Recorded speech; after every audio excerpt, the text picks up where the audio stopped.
A pressão dos Estados Unidos da América sobre a Venezuela parece ter funcionado. Trump agora indica que pode forçar Caracas a se alinhar, abrir espaço para novos acordos energéticos com os Estados Unidos da América e limitar a influência de potências rivais no hemisfério. E enquanto a aparência sugere um desfecho, a realidade aponta para o início de uma fase muito mais difícil e perigosa. Por 2 décadas, a Venezuela foi o principal motor da instabilidade regional, alimentando migração em massa, crime transfronteiriço e dificuldades econômicas em todo o continente. E assim, do ponto de vista de Washington, estabilizar a Venezuela não é apenas uma questão de petróleo ou geopolítica, é sobre enfrentar as causas desses problemas antes que eles cheguem à fronteira dos Estados Unidos. Mas a história alerta contra vitórias fáceis. Quando os Estados Unidos derrubaram Saddam em 2003, a missão rapidamente se transformou em insurgência, autoridade fragmentada e anos de envolvimento custoso. A Venezuela está em um ponto de inflexão similar. Remover Maduro pode abrir caminho para uma verdadeira transição política, mas também pode facilmente envolver os Estados Unidos em compromissos indefinidos. Às vezes, até mesmo superpotências tropeçam na própria sombra. É improvável que Maduro veja a luz do dia tão cedo, mas sua remoção não significa a ruína do governo da Venezuela ou o fim do chavismo. Como ideologia, o poder em Caracas nunca esteve concentrado em uma única instituição. Funciona como uma coalizão costurada por meio de clientelismo, acesso às receitas do petróleo e controle do poder de fato. Com o árbitro desse sistema fora de cena, a coalizão agora corre o risco de se fragmentar. A variável decisiva é o exército. Alguns comandantes negociarão rapidamente com qualquer autoridade que surgir, enquanto outros resistirão, apostando que a incerteza os favorece. Intermediários civis do poder, como governadores, líderes partidários e magnatas, agirão da mesma forma, preferindo se precaver a se comprometer. Trump, porém, tem outros planos. Ele prefere a vice-presidente Delcy Rodrigues como líder interina, sob a condição de que ela atenda às exigências dos Estados Unidos da América caso fracasse. A Casa Branca ameaçou usar sua força-tarefa naval no Caribe para cortar as exportações de petróleo, a principal fonte de renda da Venezuela. Mas não é tão simples. Rodrigues está presa em sua própria armadilha. Se ela cumprir totalmente as exigências de Trump, corre o risco de ser derrubada como traidora pelos radicais dentro do partido governista. Ao mesmo tempo, se ela se opuser a Trump, pode enfrentar um destino pior do que o de Maduro. Algumas exigências de Trump são comerciais. Dar aos Estados Unidos da América mais influência no setor de petróleo da Venezuela é algo que Rodrigues pode cumprir. Como vice-presidente, ela ajudou a negociar muitos dos contratos existentes. Porém, exigências como diminuir laços com Rússia e China, expulsar guerrilheiros marxistas colombianos e acabar com fluxos ilícitos no país são mais complexas. Cumprir essas condições ameaçaria diretamente as facções militares que lucram com elas e colocaria Rodrigues contra alguns associados muito poderosos. O ministro da Defesa de longa data, Vladimir Padrino, e o ministro do Interior, Diosdado Cabello, controlam a maior parte do poder militar da Venezuela. Padrino comanda as Forças Armadas, enquanto Cabello lidera os coletivos, que são um grupo de forças paramilitares usadas para intimidar rivais e reprimir a dissidência. Ambos permanecem sob sanções dos Estados Unidos e nenhum deles demonstrou qualquer sinal de abrir mão do poder. No futuro próximo, é provável que a Venezuela veja uma luta violenta e intensificada entre esses detentores de poder, em vez de uma consolidação. Enquanto isso, a oposição democrática da Venezuela está pressionada a agir e pode assumir o controle da situação. Muitos venezuelanos estão desanimados porque a saída de Maduro resultou em um governo que parece idêntico ao anterior, que eles tanto desprezavam. Sem o líder, esses cidadãos angustiados podem ir às ruas e tentar derrubar o chavismo de uma vez por todas.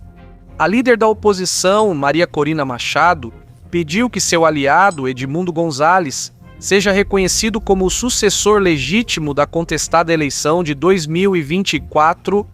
Washington e vários governos estrangeiros apoiaram essa posição na época.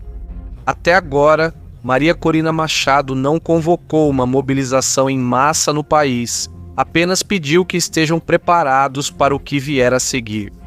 Ela prometeu voltar à Venezuela, o que pode impulsionar protestos em massa contra o governo. Manter todos esses elementos sob controle não é fácil. Uma transição pacífica ainda é possível, mas somente se o processo oferecer pressão calibrada, anistia política e um roteiro para a reintegração, em vez de punição generalizada. Sem essas medidas, surgirão sabotadores, não apenas radicais ideológicos, mas também atores racionais agindo por autopreservação. A saída de Maduro não desmonta o ecossistema que ele deixou para trás. As multidões estão inquietas, os oficiais políticos estão correndo atrás de influência, milícias e redes criminosas estão de olho em oportunidades. E grupos insurgentes à margem estão prontos para tirar proveito de qualquer caos que surja nos próximos dias e semanas. O balanço, e não o campo de batalha, pode acabar sendo a chave. A Venezuela perdeu mais de 3/4 do seu produto interno bruto na última década. A produção de petróleo entrou em colapso, os serviços públicos mal funcionam, a inflação está nas alturas e a desnutrição é generalizada. Nenhum outro desastre na América do Sul se compara, em escala, ao que foi visto dessa forma. O controle sobre as receitas do petróleo não é apenas uma questão técnica, é o fator central que determina se qualquer governo futuro conseguirá governar de fato. Se essas receitas energéticas forem capturadas, congeladas ou usadas como pressão pelos Estados Unidos, a soberania nacional se torna vazia, mesmo com eleições democráticas. Então, o futuro da Venezuela depende de quem controla sua riqueza em hidrocarbonetos e de como ela é utilizada. Atualmente, o país produz cerca de 1 milhão de barris diários, bem abaixo dos 3,5 milhões, extraídos no fim dos anos 1990. As reservas oficiais são frequentemente citadas em mais de 300 bilhões de barris, mas há um problema. Isso pode ser totalmente inventado. Para contextualizar, a Venezuela realmente possui enormes reservas de petróleo, mas a estimativa de 300 bilhões vem do John Pierpont Morgan, que cita um relatório da Organização dos Países Exportadores de Petróleo. A ressalva é que a Organização dos Países Exportadores de Petróleo depende apenas dos números fornecidos pelos membros, sem auditorias independentes. A empresa estatal de petróleo e gás da Venezuela, a Petróleos de Venezuela, sociedade anônima, triplicou sua estimativa de reservas no final dos anos 2000, sem a devida exploração na época. Hugo Chávez precisava vencer para fortalecer sua influência internacional e, por isso, pressionou a Petróleos de Venezuela S.A. a inflar os números. Portanto, os 300 bilhões podem ser totalmente inventados, mesmo que a estimativa mais alta se prove correta. A realidade comercial é dura. A maioria do petróleo produzido na Venezuela é pesado, com muito enxofre e impurezas metálicas. Refinarias dos Estados Unidos da América ainda conseguem converter esse petróleo em querosene de aviação, mas o alto custo reduz as margens e resulta em grande desconto comparado ao petróleo leve e doce do Texas. Uma conversa realista sobre os recursos de hidrocarbonetos da Venezuela é essencial se o país realmente tiver uma reserva de 300 bilhões de barris. A reconstrução permite alguns erros, mas se o número viável estiver mais próximo de 100 bilhões e concentrado em campos tecnicamente complexos, a margem para erro diminui bastante. Nesse estágio, a corrupção, o clientelismo e a má gestão não apenas atrasariam a recuperação da Venezuela, mas poderiam acabar com ela. Agora, 3 desfechos estão diante da Venezuela. O primeiro é uma transição controlada. Eleições poderiam ser realizadas, mas ainda é incerto se uma única figura da oposição surgirá como um líder viável.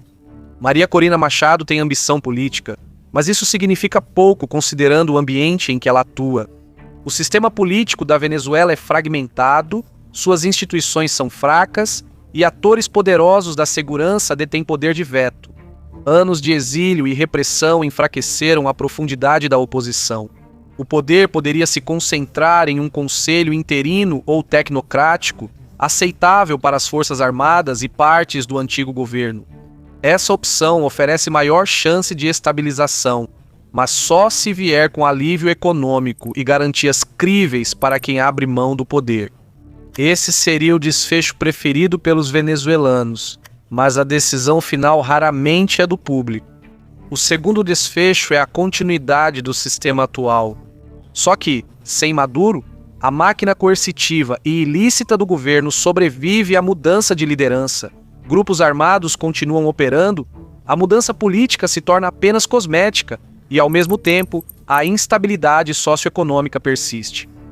A autoridade poderia ser formalmente transferida para um civil interino como Rodrigues, que então garantiria a continuidade burocrática no exterior enquanto preserva as estruturas de poder no país. Para ser sincero, esse é o desfecho mais provável no futuro imediato. O terceiro desfecho é a escalada. Disputas de poder entre elites se tornam violentas, multiplicam atores armados e espalham violência dos quartéis às ruas. Oficiais militares, coletivos e redes criminosas conquistam novos territórios e fontes de renda, enquanto os serviços de segurança deixam de obedecer à cadeia de comando. Os Estados Unidos, ao assumir a responsabilidade pela ação contra Maduro, voltam ao conflito, agora não por escolha, mas pelas circunstâncias.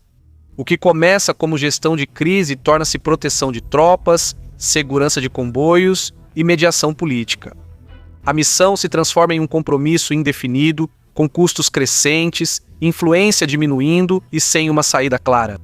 Qual dos três desfechos ocorrerá dependerá mais da estratégia dos Estados Unidos da América após a saída de Maduro do que da própria remoção dele. A Venezuela virou campo de testes para o poder e julgamento dos Estados Unidos da América. Haverá forte tentação de declarar vitória e sair, mas isso seria imprudente. Eu fui seu apresentador, Shivan do Caspian Report. Se você aprova o que fazemos, por favor, deixe um comentário, clique no botão de curtir e talvez compartilhe o vídeo. De qualquer forma, obrigado pelo seu tempo e atenção.